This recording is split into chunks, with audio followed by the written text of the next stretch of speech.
Hi, I'm DebDedrick, Certified High Performance Coach and your expert guide to leading a happy life, here with episode 98, How to Set Performance Goals. In order for us to ramp up our lives and go to the next level, I think it always helps to have goals. And in order for you to accomplish your goals, I wanted to give you a framework that you could use personally and professionally that I have learned how to set performance goals and hit them. So I'm going to give you the framework today so you can maybe have one that you want to use in your life. So let's get started with episode 98. How to set performance goals. Number one, you need to define what your goal is.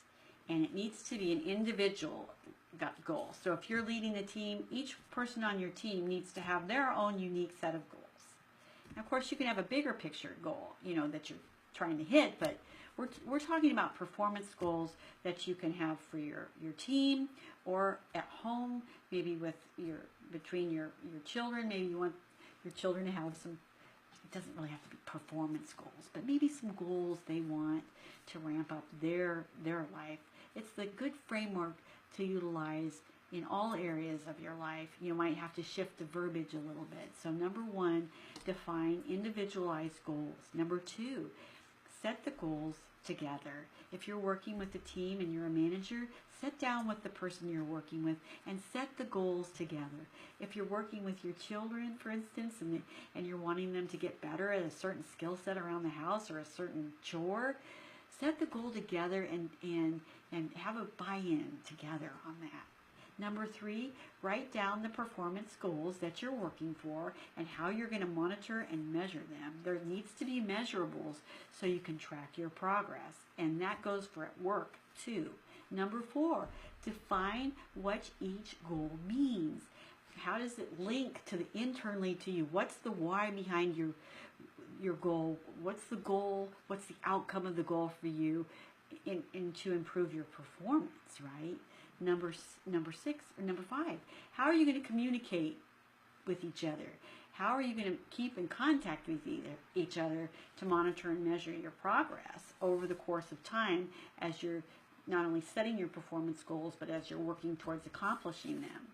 Number six, allow your employee to monitor themselves. Allow your child to monitor themselves. They have to be personally responsible to create the outcome that you two have set together. And if you're creating performance goals for yourself, then you need to be doing this for you. Just individualize this, and you communicate with yourself every week when you get back with yourself at the end of the week and measure how you did this week.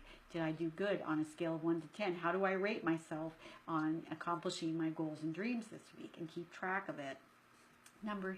Number seven, specify the results and the outcome that you want from setting this particular goal. Write it down and make it real, and tie it, like I said, to your heart. What's the outcome? Number eight, use performance goals to aim and guide your team. Use them to aim and guide your employee. Use them to guide your child in a direction that's serving them, that's making them better, that's helping them become the best version of themselves.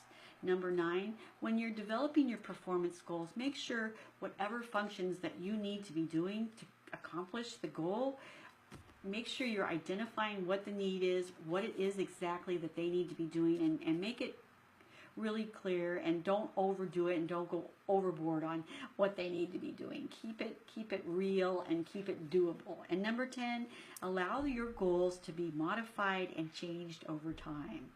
So going back over how to set performance goals, define individualized goals for your team, set the goals together, write the performance goals down, how you're monitoring and measuring them, define what each goal means, and communicate with each other, and define when you're going to get back with each other and communicate our progress. Allow the employee or the teammate or the child or you to communicate regularly and monitor themselves. Identify and remove any barriers that might be getting in the way. I forgot that one earlier. If you have a barrier to accomplishing your goal, keep in mind it's there, and try to identify what it is and get rid of it. Specify number 7, the results that your outcome is. Number 8, use performance goals to guide your team or guide your children or guide yourself. Number 9, cover important functions necessary to accomplish your performance goals. And number 10, allow the goals to be modified or changed over the course of the time that you've laid out. Don't make it set in stone. So I hope my tip number 98, how to set performance goals, has helped you. It's my goal as your certified high performance coach and your expert guide to leading a happy life to give you strategies, tools, tips, frameworks, ideas, nudges, pushes, whatever it is that you need to be pushed over the hump so you can get started into creating the life that you dream of and creating a high performance life or happy life or whatever it is for you. And thank you for joining me, and I will, until my next tip, go out in the world and be a positive role model and influencer for good, and I will see you on the next tip.